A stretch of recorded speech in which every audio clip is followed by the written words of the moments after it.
tenemos ya la aplicación dividida en tres componentes, la app, que sería todo, settings, que es la parte de esta aquí arriba, y tablero, que es la de aquí abajo. Por ahora estamos generando solamente HTML estático, no tenemos nada de funcionalidad. Pero ya con esto podemos seguir trabajando y empezar a darle un poquito más de forma a la aplicación. Mirad, si entramos aquí en lo que es el código de nuestra aplicación, bueno, aquí no tenemos mucho que rascar, aquí simplemente está settings, está tablero, los dos componentes en los que lo hemos dividido, pero si entramos a settings, aquí, al igual que en una función, ya podemos darnos cuenta de que hay cosas repetidas. Fijaos que aquí, ¿bien? Esta parte de aquí es prácticamente igual a esta parte de aquí abajo. Entonces, cuando tenemos código repetido, esto es una señal de que posiblemente tengamos que refactorizar. Entonces, ¿qué podemos hacer aquí? Lo que podemos hacer es, tenemos dos cosas iguales con un comportamiento similar, pues vamos a extraerla a otro componente. Entonces, aquí lo podemos llamar, pues lo podemos llamar, en row es más una clase de HTML, pues lo podemos llamar datos jugador o como queramos. Vamos a llamarla datos jugador. Jugador JSX. Y aquí lo que vamos a hacer es llevarnos los datos de un único jugador. Vamos a crear aquí el componente, datos jugador, con su props, que aquí sí que nos va a hacer falta, y exportamos. ¿Ven? Esto es la forma estándar de crear un componente. Esto sería un componente básico. Entonces, ¿qué es lo que tenemos que generar? Pues igual que cuando refactorizamos una función, lo que tenemos que ver son las partes similares y las partes que son diferentes. En este caso, si nos fijamos, aquí lo único que está cambiando es la parte esta de aquí. ¿Ven? Jugador 1 y aquí tenemos jugador 2.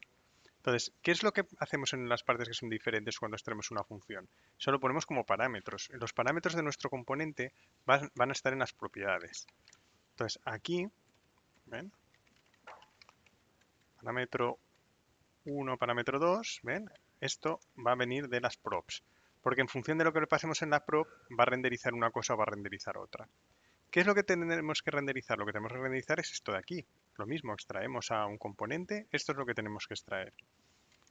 ¿Ven? Lo ponemos aquí. Y esto lo sustituiremos por datos jugador.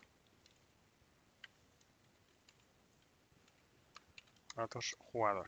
¿Ven? Luego veremos qué parámetros le pasamos. Y vamos a importar aquí datos jugador. Por datos jugador, ¿ven? Importamos aquí el componente. Esto va a ser lo que sustituya a esto de aquí abajo, ¿eh? Ahora lo quitaremos.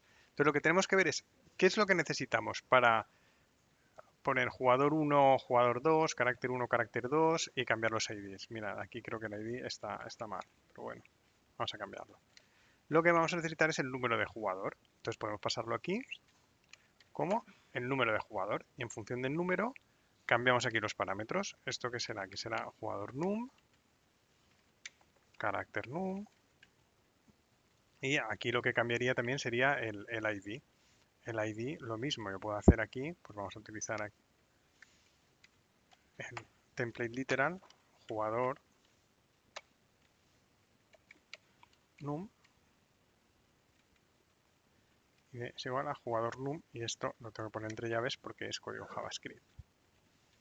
Bien, y esto me lo voy a copiar aquí abajo y lo voy a poner como carácter.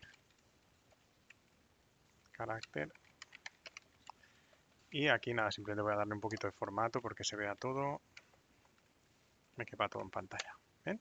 Entonces, en teoría, este código de aquí, cuando yo le pase un 1, cuando yo le pase un 1, lo que va a generar esto va a ser el primer jugador. Si yo le paso un 2, va a ser el segundo jugador.